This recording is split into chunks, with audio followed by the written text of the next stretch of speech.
Betul kan kebiasaan makanannya? Nah, siapa di antara kalian yang gak suka makan sayur?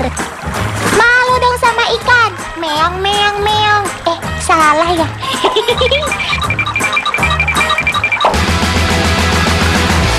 Untuk perawatan ikannya, gak ada bedanya sama merawat ikan hias yang lain, yaitu dengan memperhatikan kebersihan akuarium tempat tinggal si ikan. Pokoknya nih teman, kalau ikan yang gak mau kena penyakit dan gampang mati, ya harus rajin bersihinnya. Gak cuma rajin kasih makanannya aja ya. Dan supaya bebas dari kuman, kalian bisa juga menambahkan air dengan sedikit garam yang juga berfungsi sebagai semacam terapi bagi ikan. Teman, buat info aja nih ya, di Indonesia cuma di farm ini aja yang baru berhasil membudidayakan ikan marble headstander. Dan sudah bisa berproduksi secara massal, bahkan diekspor ke luar negeri. Hebat ya! Dan katanya lagi nih, di dunia cuma 10 orang aja yang bisa memijahkan ikan ini secara buatan, termasuk di sini. Keren! Kita harus bangga nih.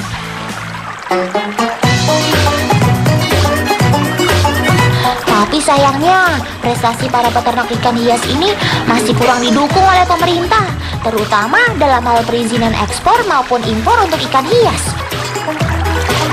Sehingga mereka sulit bersaing dengan peternak dari negara lain. Ya, Otan sih cuma bisa berharap dan mendoakan yang terbaik.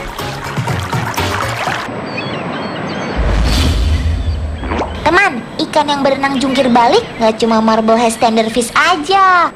Di laut ada beberapa jenis ikan yang mirip kelakuannya loh. Kalian masih ingat dengan mereka? Tepat sekali.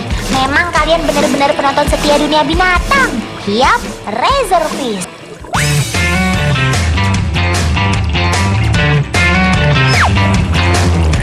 Dinamakan razorfish karena bentuk badannya yang tipis memanjang dan tajam seperti silet. Dan terutama tentang posisi berenangnya yang jungkir balik begini. Teman, berbeda dengan headstander fish, razorfish akan terus tetap seperti ini sejak lahir sampai akhir hidup mereka loh. Dan ternyata razorfish masih berkerabat dengan kuda laut, teman. Makanya ikan-ikan ini juga punya mulut yang kecil, lonjong, dan tidak bergigi alias ompong. Makin kecil mulut, makin kecil pula makanannya. Betul nggak? Ya, begitu pula dengan kawanan razorfish. Mereka hanya memakan udang-udang kecil, larva moluska, dan zooplankton. Teman, kalian masih penasaran sama kebiasaan berenang razorfish yang gak wajar ini nggak? Apa penyebabnya mereka bisa seperti ini? Prinsip dasarnya adalah setiap hewan pasti dapat beradaptasi, baik terhadap kondisi tubuhnya maupun lingkungannya.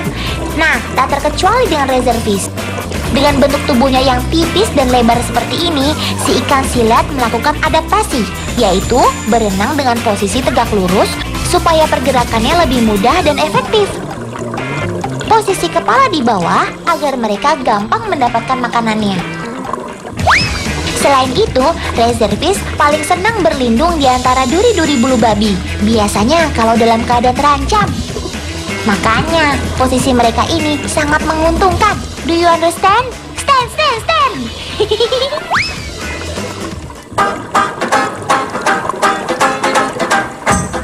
Kalau tadi pada nari-nari untuk bergerak dan melindungi dirinya dari musuh, yang satu ini beda lagi, teman.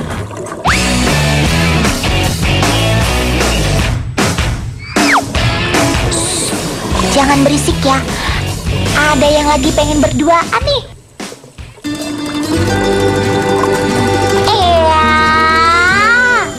Mesranya. Teman, sepasang ikan yang bentuk badannya mirip pisau ini sedang dimabuk asmara loh. Si jantan akan menarik perhatian betina dengan berenang berkeliling, memutar, mutar sampai ketemu si betina. Hop, ketemu deh.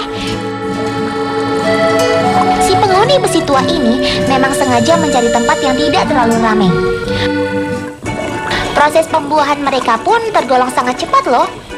Lihat aja tuh teman, baru nempel, set, langsung lepas. Teman, coba lihat, kok ada yang menyala ya? Apa? Lampu? Bukan. Mana ada ikan yang bawa lampu? Warna merah menyala ini menandakan kalau reservis betina siap dibuahi. Ya, semacam tanda pubertas atau tanda kedewasaan gitu deh teman. Yo wes, kita biarin sepasang reservis ini berduaan aja deh.